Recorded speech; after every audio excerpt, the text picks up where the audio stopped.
इसमें कोई भी संदेह नहीं है कि कुंती और सूर्य के पुत्र कर्ण निश्चित रूप से एक महान पराक्रमी योद्धा था, लेकिन नियति ने उनके जीवन में केवल दुख, संघर्ष और अपमान ही अधिक लिखा था।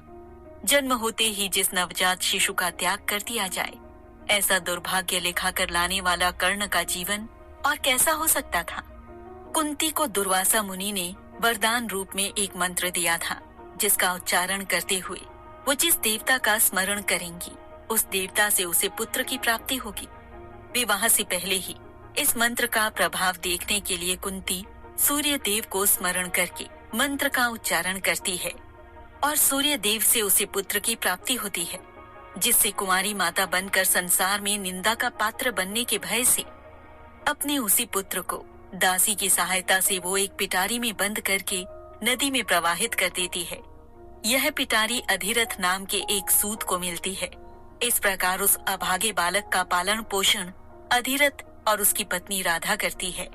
जन्म से ही कवच और कानों में कुंडल धारण किए हुए उस बालक को कर्ण का नाम दिया जाता है।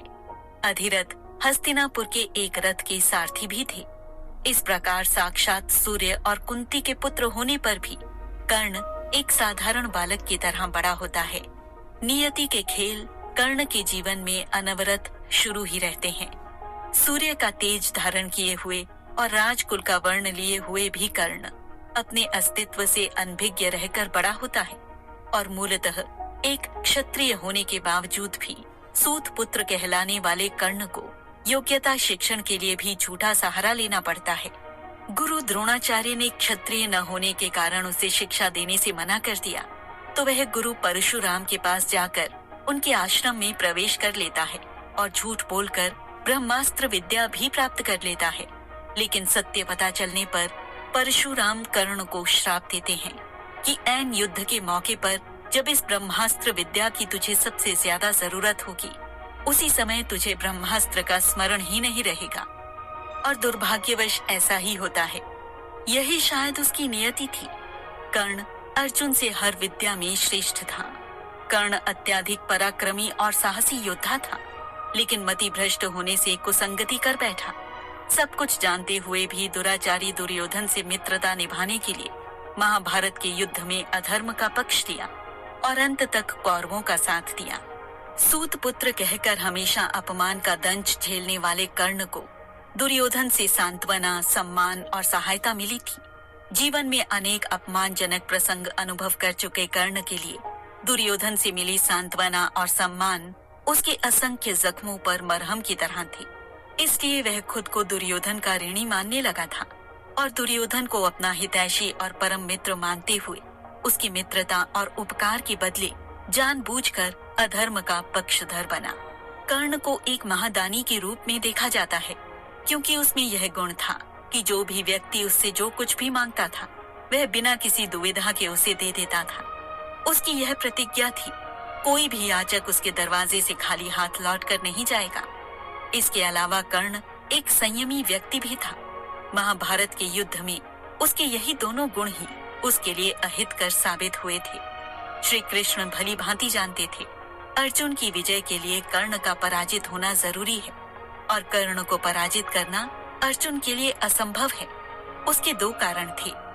एक तो कर्ण एक असाधारण योद्धा था, जिसके लिए अर्जुन को हराना कोई मुश्किल काम नहीं था, और दूसरा उसके शरीर पर लगे हुए कवच और कुंडल, जो उसके जीवन रक्षक थे। इसलिए श्री कृष्ण जानते थे कि कर्ण से उसके कवच और कुंडल विभक्त किए जाएं, तो उसकी शक्ति कम हो जाएगी।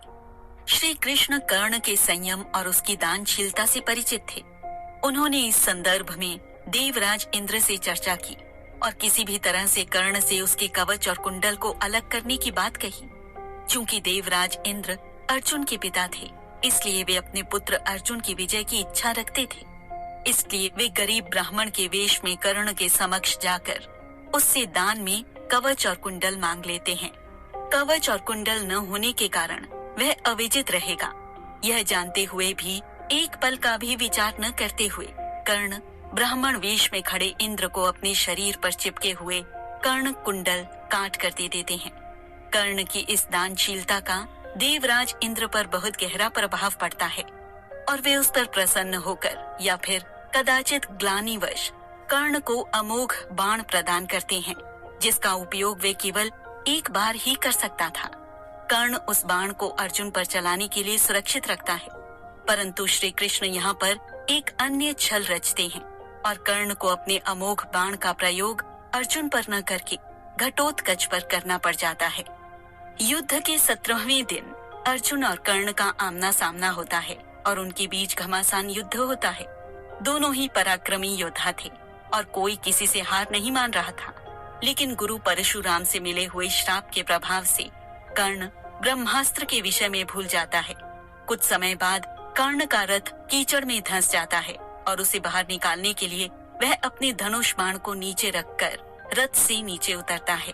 श्री कृष्ण अर्जुन को उसी समय कर्ण पर बाण चलाने की आज्ञा देते हैं, लेकिन अर्जुन निहत्थे कर्ण पर बाण चलाने से मना कर देता है।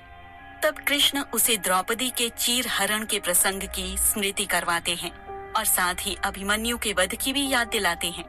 तब अर्जुन क्रोध में आकर स्वयं पर नियंत्रण खो देता है और कर्ण पर बाण चलाता है।